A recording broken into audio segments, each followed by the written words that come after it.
Thank you so very much for joining us today. My name is Michelle Calloway. I am the founder and CEO of an innovative software company called Revealio, where we have developed a disruptive marketing tool that helps you get noticed, stop people in their tracks, and have them hanging on your every word, and literally able to influence their buying decision all within less than 60 seconds. It's really dynamic. But I'm also the new founder of this Tech with Heart network. And Tech with Heart is all about empowering business success in a digital era. And today we have a very special presentation brought to us by a very special partner of Tech with Heart. And his name is Byron Ingraham. And Byron is a business strategist, best-selling author, speaker, and a podcaster. He's able to strategize with you virtually anywhere in the world, and he's helped many businesses globally. As a business strategist, Byron works with business owners and entrepreneurs to develop the business and marketing processes that will attract and retain ideal clients, leveraging Facebook advertising, sales funnels, and messenger marketing, which we're going to talk a lot about today. Byron is a veteran of the U.S. Air Force, where he specialized in developing businesses around the globe located on Air Force installations, and his methods led to winning numerous performance awards in top organizations. And today, he is going to empower us to effectively follow up with people that we've met at our networking events, because as you all know, it takes a lot of investment, time, effort, and money to network properly, and then you want to build quality relationships, and that takes time. So how can we use automation in a heart-centered approach so that we are absolutely increasing our ability to build those relationships the way we want them to be built, and establish partnerships perhaps through those relationships, or clientele, and people who are just best friends and want to just refer business to you over time. That's called nurturing. How can we use automation to help us nurture these relationships? And that's what we're going to talk about today. So I'm very excited to give the floor over to Byron Ingraham. Thank you so much, Byron. Oh, you're welcome. All right. So I'm going to go ahead and share my screen here so that way we get this party started. If you guys have questions, please put them in the comment section and I will be able to interject those as we go, okay? Oh, yes. So, all right. So can you see the slides okay? Yes. All right. So we're going to talk about how to create effective follow-up campaigns, because it's something that, and I'm going to turn my camera off while doing this here, just because there's no reason to be looking at my little face, or I'll just leave that there. Why not? All right. So I was going to say, if you're going to do it, I'm going to do it. Okay, I'm going to turn it back on. yeah, just leave it there. All right. So when it comes to effective follow-up campaigns, the whole goal is that we want to make sure that we're creating relationships more than anything else. So obviously, Michelle pretty much laid out my entire story, but there's one little piece out there that wasn't in part of it. When I was in the Air Force, I spent time building the businesses on the base. So you had hotels, restaurants, fitness centers, all these things that had to make money, yet the only people I could market to had an ID card to access the base. So I had to be very innovative in the approach, because all the competition, they could market to anybody, but without that ID card, they couldn't access the business. So I had to be innovative in my approach, which became the foundation for everything that I do. So when I got out and then went into the entrepreneurial world, I used those same principles to be disruptive and get in front of people. So that's my story. So we're going to spend more of this time diving instead of me talking about myself here. So when it comes to your goal with follow-up, you want to create a relationship with your audience. That is super essential, because what happens far too often in this world is people do this. And yeah, that's a one-night stand. And that's the last thing that you want to have in business, because you don't want to have that one ad, that one message that says, buy my stuff. And then once they buy from you, it's like, bye-bye, that's it, gone. It's not the approach that we live in today's world, because here's what happens. If a business assumes it takes a single ad, a single message, you might capture a small percentage of people who are willing to buy, but that's it. The vast majority of people need nurturing in order to get them to say yes. And because ultimately, if they don't know who you are yet, how can they buy? So you have a decision to make when it comes down to moving forward with your marketing messages. You can keep doing the things the way that you did them before, and that was that one and done message, similar to the one night stand, or you can go for the relationship.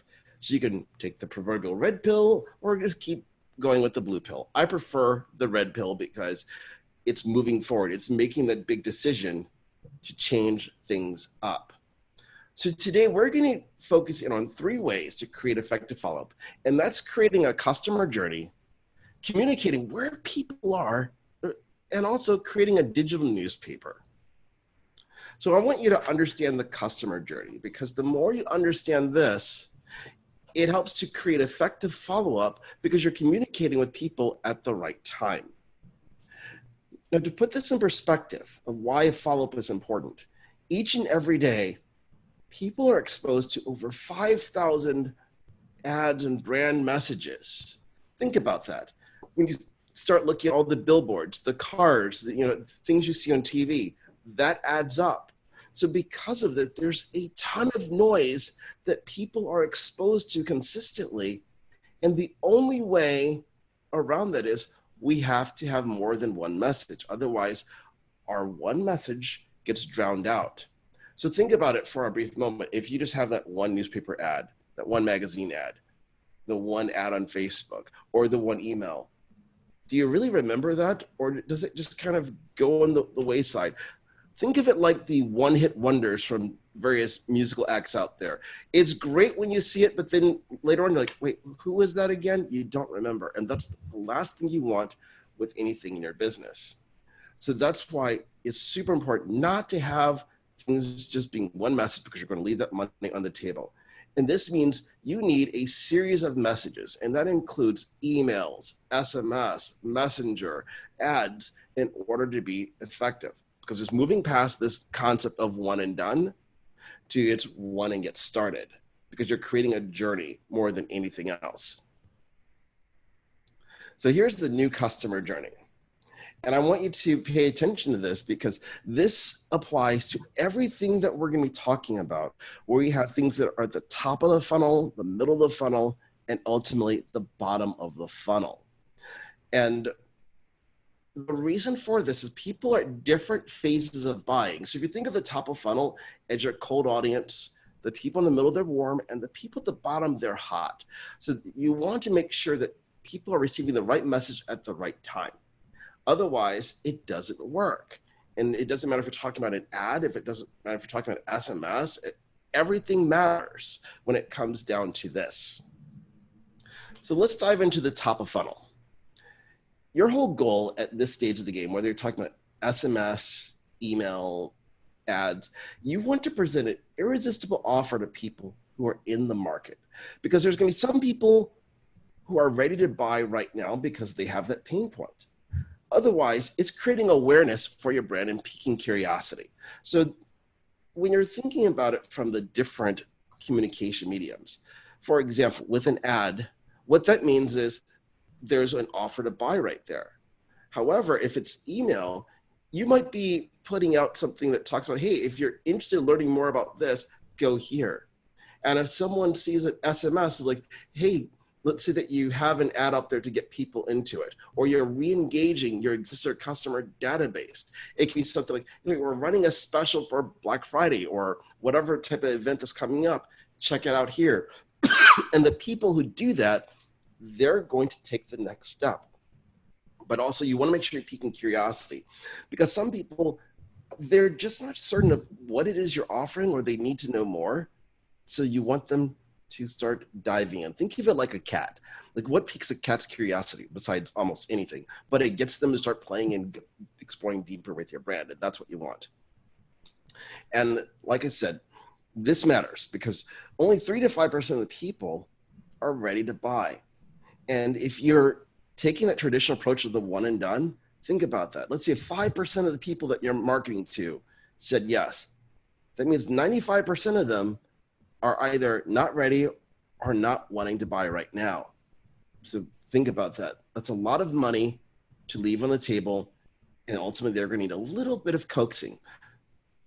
So here's the type of things that you want to be pushing out in terms of the top of funnel. Like I said, you have offers that people are ready to buy right now. So let's say that you have a restaurant. You could be putting out coupons. You could be putting out buy one, get one free, like different specials, things like that to entice people who want something at the moment.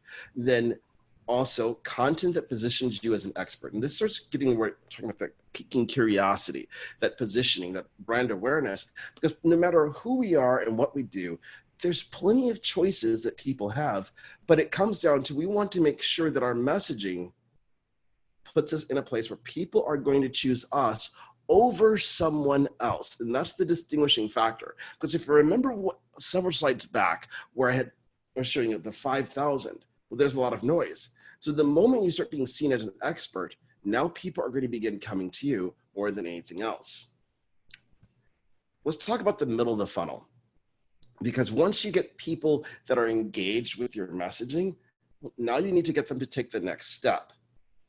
And think of it like this. This is like that whole flirting, the dating aspect, because you've gotten their attention. So if you think of the top of the funnel, almost like a pickup line, but almost like you just want to get on someone's radar, this is where you're developing the relationship with people. So if you're looking at the whole concept, let's say online marketing, let's say you have a free offer, that's the top of the funnel. The middle of the funnel, this is where you're truly establishing who you are. You're nurturing the relationship more than anything else. And because your goal is, you want to educate people, you want to entertain them, you want to overcome objections, and you want to make sure people know what your unique selling proposition is. Because ultimately, you want to get them to say yes or get them to go to no. That is the main thing that you want to achieve here, because in these types of instances, this is where it's critical. So if you think about the concept of educating, what does that mean? In terms of email, since it's your long form prose, you don't want to send out something that's too long and winded, because who's going to read it? You have to remember, more and more people are consuming content on their phones. So if you write something that's too long, who's going to read this? I'll give you a great example. Several years back, I was working with a client, I was developing a follow-up campaign, and they wanted to send out this long email to promote what they're talking about. And they were proud of it. I just simply looked at them and said, okay, would you read an email if you got it like that? It was that long? Their answer was no. So why in the world do you want to send that? We cut that thing down to about 2 paragraphs, and it still accomplished the same exact thing. So you have to remember, even though that you have the ability to write a lot, you don't necessarily want to. You want to nurture the relationship to keep them moving forward to say yes. That's the key thing when you're looking at email. The same thing applies with SMS and Messenger.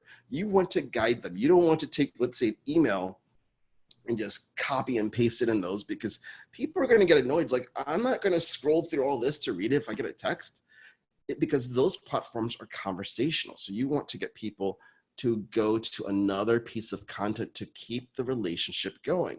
So a great thing to do in this stage here with SMS and also with messenger marketing is, guess what? You get them to go to a piece of content that you have on Facebook or Instagram or whatever, or your website. So they want to consume more content. That's the key thing there. And then if you're looking at ads, use it as storytelling, because this is something to keep in mind. Because email open rates, as they're only about 20% industry-wide, I can make sure in terms of I can adjust the frequency with an ad so people will see a message a certain number of times over a period of days. So if I want to make sure that someone sees an ad at least once a day, I can do that. So if I'm running a launch, I want to make sure people see this message on a particular day, another on the next, another on the next. What this means here is I'm stacking them. So I might send them out an SMS, or I might send them something in Messenger. I'll send them something via email, but I'm also going to make sure that they see an ad in their newsfeed. The content will be slightly different. That'll all lead back to the same place. But here is what that accomplishes.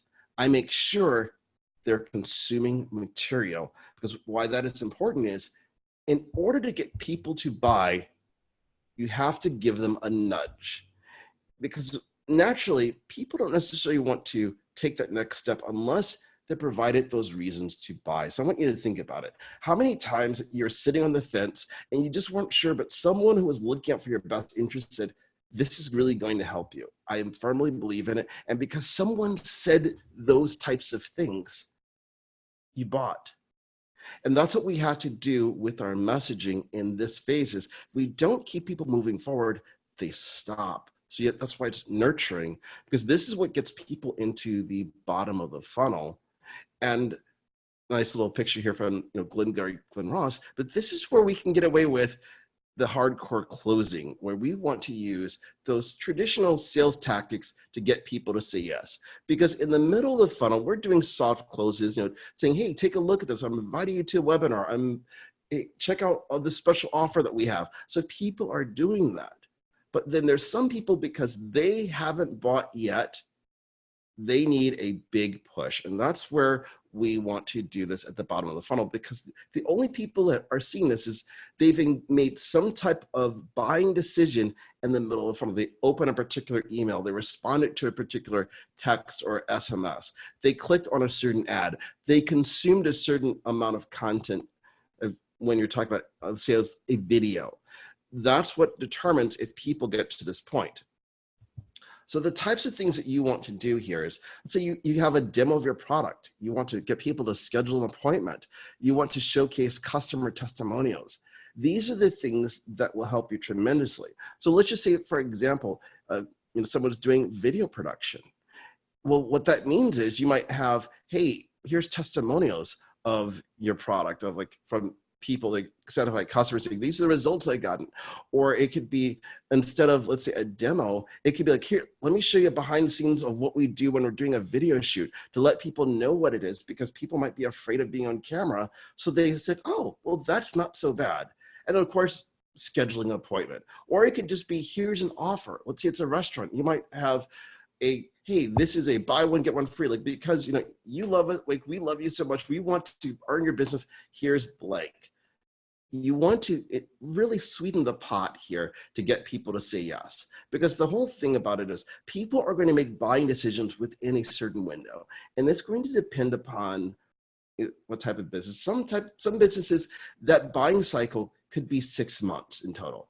Others, it might be a week. So the time it takes to get someone to go from top of the funnel to the bottom of the funnel, it could be a matter of days, hours, or it could be months. That's why everything has to be constructed specifically for each type of business, because the amount of content will be relevant upon that.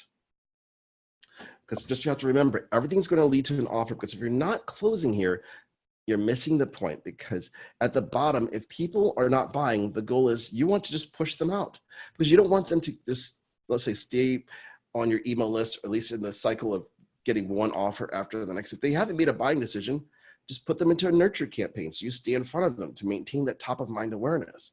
Same thing with the ads. If they haven't bought, okay, they go into that general cycle until they take another action that puts them back into that traditional funnel. That's the key thing here. Now, as we're moving forward into this next section, this is where it's important to communicate with people where they are. Because as business owners, there's a habit that sometimes we have is, well, I don't like using that platform, or, oh, that's hard, I don't want to do that. The reality is, if we are not communicating with people where they are, we miss the boat. So think of it this way. If you only want to communicate via email, but there was a study that 54% of people would rather do business with those that they can message, think about how much money you're leaving on the table because a business can't message. I'll give you a great example. A lot of the software platforms I use, I only like to use them if there's the ability to chat. I don't necessarily want to pick up the phone. I definitely don't want to send an email and then wait for days to get a response. I want to be able to open up a chat window and talk to somebody that way, because it's more efficient. I can send them a message, and if they're not available right then and there, well, then I know they're going to get back to me. And then as soon as they do, I engage in that live chat. So the way we're communicating is evolving, and it's important as business owners, we do the exact same thing, because everyone's going to decide where they want to communicate. Otherwise, we miss out on so much. So you have to remember, when you're communicating, not every message is about the sale. It seems a little counterintuitive, because based on what we said with the whole funnel, But what you have to remember, every message at the bottom, that's going to be about the sale.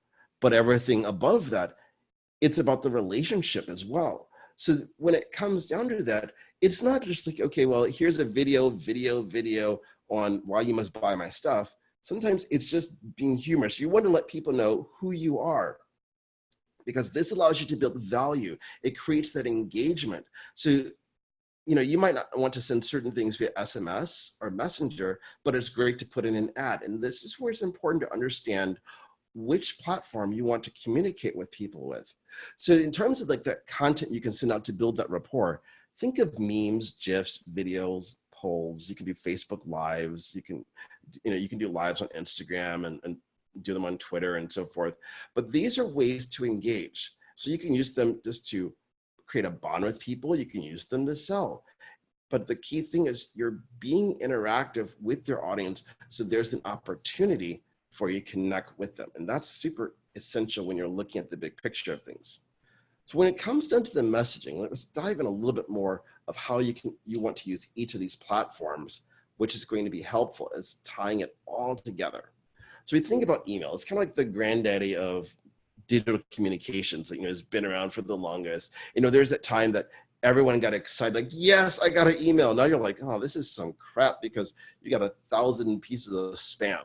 I remember when I got my first email years ago, I was excited. This is great. Now, yeah, if you're trying to send me an email, I'm not necessarily going to look at it. So this is why when it comes to email and you want to communicate with people, you want to educate your audience on how to respond. So this is where I tell people, if you're getting people on board the first time, you want to get them to white label your email. So make sure it goes into their main inbox. Since the vast majority of people are using Gmail as one of the main platforms, if you don't do this, there's a high probability your messages will end up in either the promotions tab, the updates tab, or spam. So by getting them to white label it, now it can go into their main inbox and you increase the probability people are going to see your messages. That's the key thing. But also you want to set expectations. If you're going to send out a newsletter, let's say every Monday, send it out every single Monday. So you condition them to look for that. That's going to help increase your open rates. And also don't make it sound spammy. Make it sound like you're writing a personal letter to a friend. It's critical because we get so many emails that it's just one big pitch and people become desensitized to it. So, but when you take the approach of like, let's say you're writing your friend, like you haven't seen them, like, hey, I wanted to drop you a note real quick because, I was thinking about you. Well, you're going to be more engaged with it. Leverage storytelling. These are those key principles because people buy their stories. Email gives you the ability to communicate in a longer form than some of the other avenues. So use that, but don't make it where it's like reading War and Peace. Like, that's right, it's this 800-page novel. No, people will go, I'm not reading that crap, and done. Make it engaging, make it short, but make it something that people are going to want to take the next step with. So like I said, you have those 20% open rates. And here's the other thing that's important. It's an asset that you own. When you look at like ad campaigns or Messenger, you don't necessarily own that. So you can use it, but if something happens, you're off the platform. But with this list, you can do almost whatever you want with it.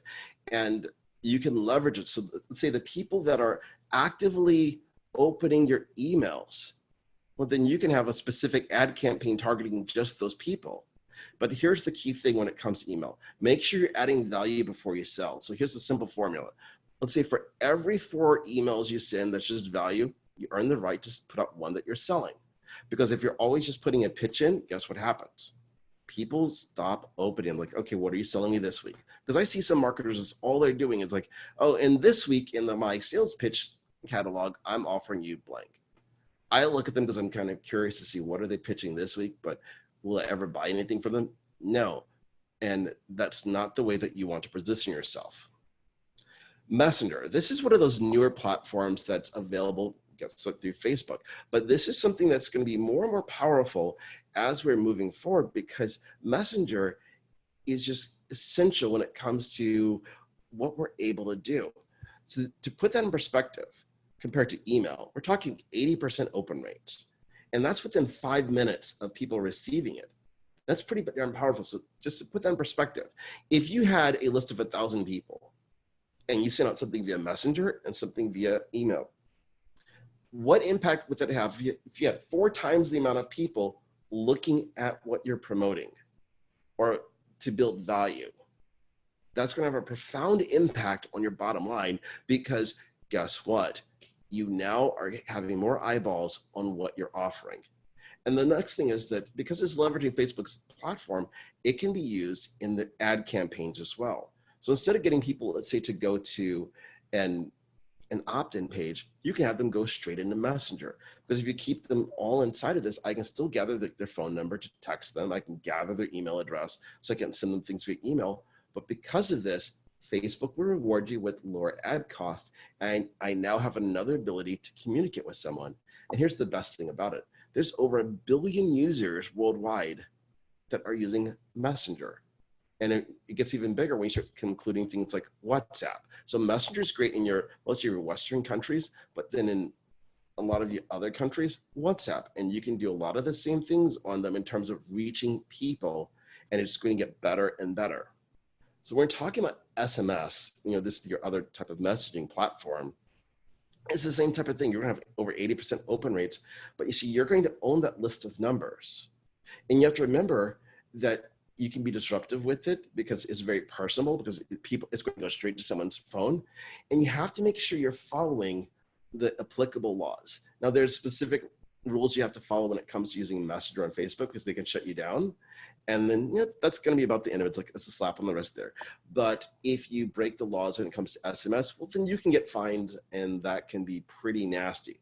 But here's something that's going to be really powerful that's coming out. It was just a couple weeks back that Google announced that they're implementing, of course, with all the US carriers, it's something known as RCS, which is essentially it's a rich form of content for messaging that's available there. If you think about with Apple, it's kind of already there, but not to this level. Or if you look at your plain SMS that you're sending out right now, I'm not talking about sending videos, things like that. The technology is essentially the same for the past 20 years. So this is going to make it much more rich in terms of the content that you can be able to share and so forth. So something you want to look up with online, but you're going to be able to create a more immersive experience sending out things via SMS to people. But when you do this, it's going to be really powerful to pull individuals back into other pieces of content that you have. So you want to use it sparingly, because it is disruptive, but it's very effective to stay on people's radars. And of course, we have paid ads. And you can have ads in multiple places. So you think about, you have an ad on Facebook, you have it on YouTube, you can have it on Google's display network. So you can have an ad showing up to market to somebody that's looking at, let's say, CNN or whatever news network they like to watch. You can have those things displaying there. So it keeps you top of mind there. And the thing about paid ads versus some of the other types of methods out there, it allows you to test various copy narratives. So one of the challenges, like you'll see people that are constantly using, let's say, print media. They might use mail drops and things like that. Well, it's kind of a one and done. You have to hope that enough people respond. But with an ad, I can test out which video is going to generate the best results. I can see all this data, which then allows me to start crafting my message accordingly. So the content I'm producing on a regular basis that I put into my emails, into SMS, to Messenger, and so forth, is based on what's getting the highest engagement. And that's what you want to do. But you have to remember, when it comes to leveraging any type of ads, you have to follow the applicable terms of service, because each platform is going to say what you can advertise and what you can't. Here's a great example. Let's just talk about like CBD oils. You're not going to be able to advertise them on Facebook. However, there's display networks. These are those ads, like I mentioned, that if you're looking at a news website, you'll see like a little image or something. There's networks where you can do it there. So depending on what you're offering will determine how you go about leveraging paid advertising in order to do that. But when you do this right, this allows you, when I go back to the whole concept, the top, bottom, like in the middle of the funnel, this makes sure that you have the right message to people based at the right time on the actions they're taking. And that's what you want to have happen. So when you think about the digital newspaper, this is a great thing I want you to think about. If you look back years ago, when you had newspapers all over the place and people read them before it was all online, every day was something different. You know, you had a certain day where it was, oh, you had the sales for the weekend. Another was the personals, or here's the big comic section. Oh, here's where you get the movies for the week. And every day was something different that forced you to keep reading it. That's why you want to make sure that you're putting out different types of content to stay in front of people, because this is how you create that long-term bond with individuals. It makes a huge difference, because your goal is you want to stay in front of people 24/7, no matter what, because people are not going to necessarily buy right away. But if you're maintaining that top of mind awareness, it becomes pretty powerful. And a lot of this is going to rely upon ads more than anything else, because you can be able to craft that message to stay in front of them. And you're still going to be wanting to use emails. So you might have different campaigns based on what someone's doing. It does take a little bit of time to build out. Yes, but it becomes extremely powerful, because now people can see that, oh, this is what you're doing and how they're able to benefit. So that's the key thing there. But when it comes to doing this, you have to remember it's on social media, because people want to connect. They want to be informed, they want to be entertained, and ultimately they want to be educated. But sadly, there's some people, they're there to troll. So we want to make sure that our messaging is going to connect with people. And the reason why I bring up the whole trolling thing is that no matter what you do, you're going to get some people out there that have nothing else going on but to spew out some toxicity on your ad. That's the stuff that you just hide and you keep moving on. Because if you're not getting enough people and being in front of them, that's not happening. So you have to do these things, and it's part of the process. And it'd be okay with not everybody's going to like you.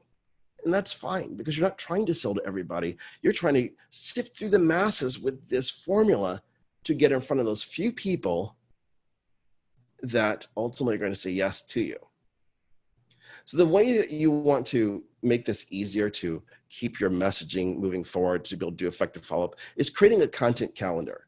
Because there's certain days of the year, they're pretty much all the time. Like Thanksgiving, in the US, it's the 4th Thursday of November. Christmas, last time I checked, is December 25th. It hasn't changed. Valentine's Day is the 14th of February. You know, the 4th of July, well, guess what? It's the 4th of July. And there's so many other days out there that you can market around.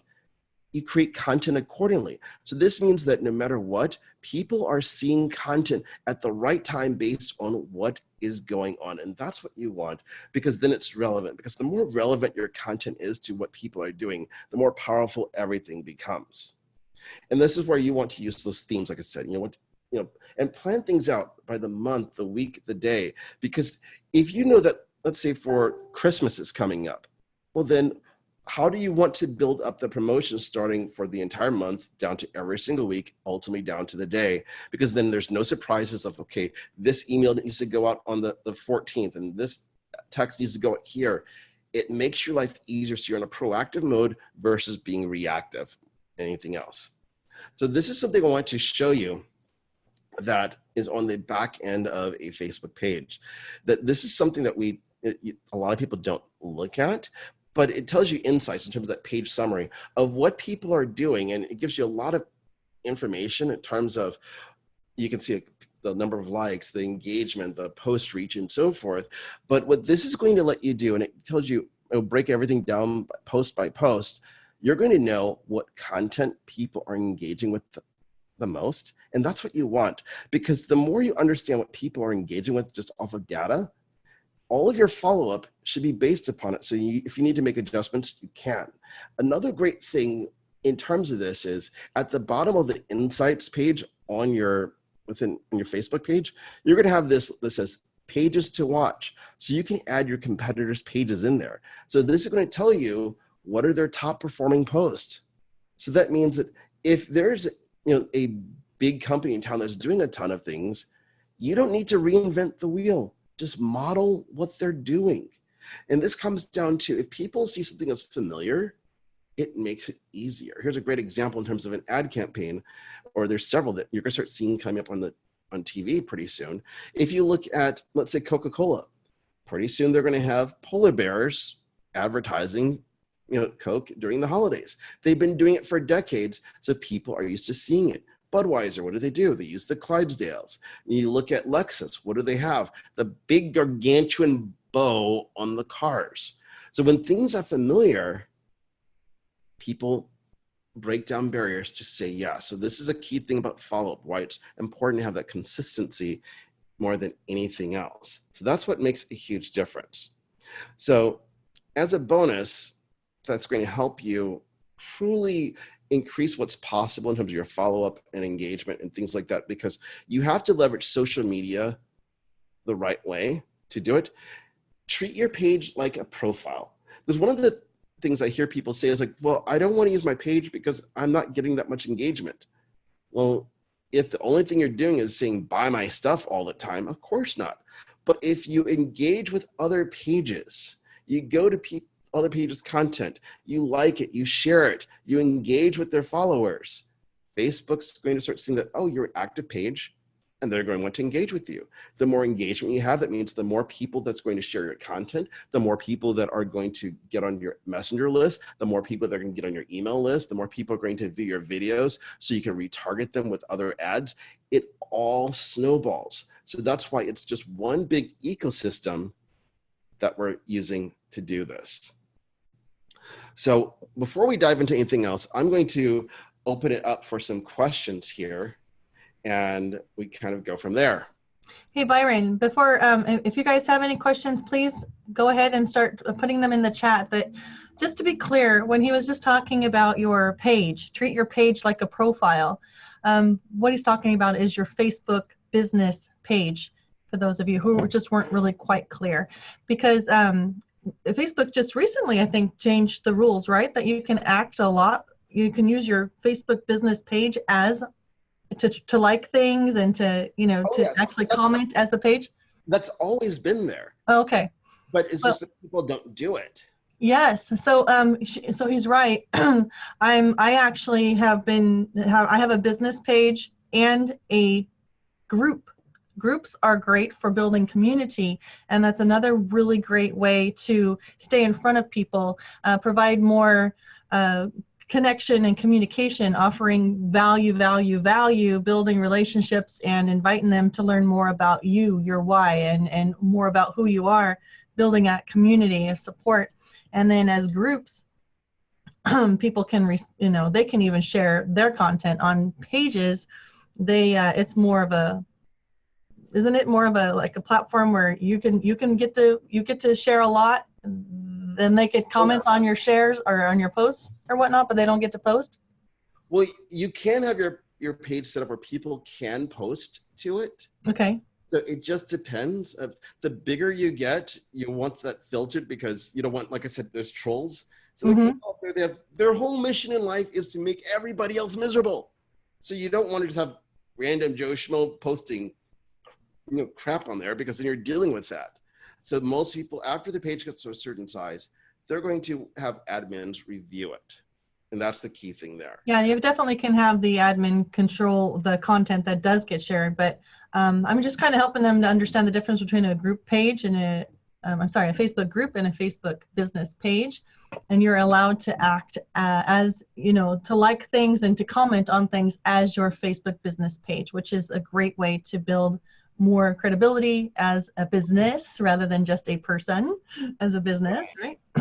Right, exactly. When you go to a networking event and you met amazing people, what you can do is you can take those names, email, phone numbers, and put them into a spreadsheet. And then you can upload that spreadsheet to Facebook, and you can actually share your content like he was talking about, the various types of contents, the various types of messaging in the stories. You can actually share those to those people via Facebook targeted ads just by simply uploading that list and calling them your audience. So you're only going to be getting in front of them, which keeps your ad costs down, but that's another great way to ensure you're getting in front of the right people that you really want to influence and help them understand a little bit more about who you are, what you're all about, and the value proposition and how awesome you are as a person. Of course, you can also do that by building your own community, by creating a Facebook group and nurturing that group and encouraging interaction within that group as well. So. Right. Exactly. So ultimately it comes down to, what's next. So obviously, like, there was a lot that I went through in talking 100 miles an hour. It's those joys when you're from a place like Chicago, you talk fast, but that's great. So the question is, like, do you want more support? Because you can do all of those things there and implement them and try to figure it out on your own, or you might want to have a little bit more help, some hand-holding to make it work, because there's a lot of moving pieces. So what I put together, which is going to be helpful, is a follow-up virtual boot camp. And this is where it's over 8 weeks. We're just going to go through some virtual coaching. We're going to do live webinars in a private Facebook group. So we'll meet weekly, just like this. We're going through several things. We're going to map out your sales funnels. We're going to help build out your offers. We're going to personalize your ad strategy. We're going to create that email marketing campaign, and we're going to build messenger bots for your business, because these are the things that's going to allow you to follow up effectively with people that you want to get on your list. Now, granted, when you look at things right now, Black Friday, yeah, there's not too much you can do about that. But what this is going to allow us to do is start positioning you for 2020 to get these foundations in place. So when the holidays are all done, you're ready to go to launch things. And as we're doing it, you're going to be able to launch them, and we can be able to go through and see what went great, what didn't, and what adjustments you need to be doing. We're going to make that deep dive into identifying who your ideal clients are online, because this is where it's super important. I did a video earlier today where I talked about is that most people, they make the mistake of trying to say yes to everybody, but in reality, you don't want to do that. You want to make sure that only the people that you want to sell to are seeing your message.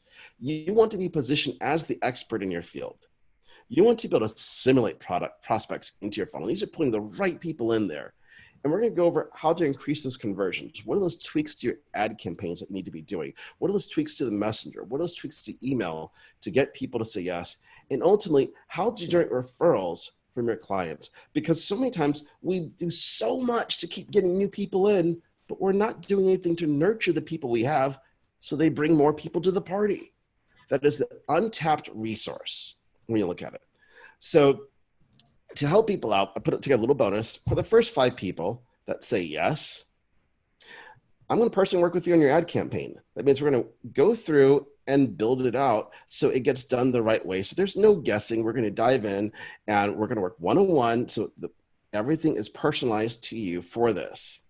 And also another little bonus, I thought, it's the holiday season coming up, and why not do something really special?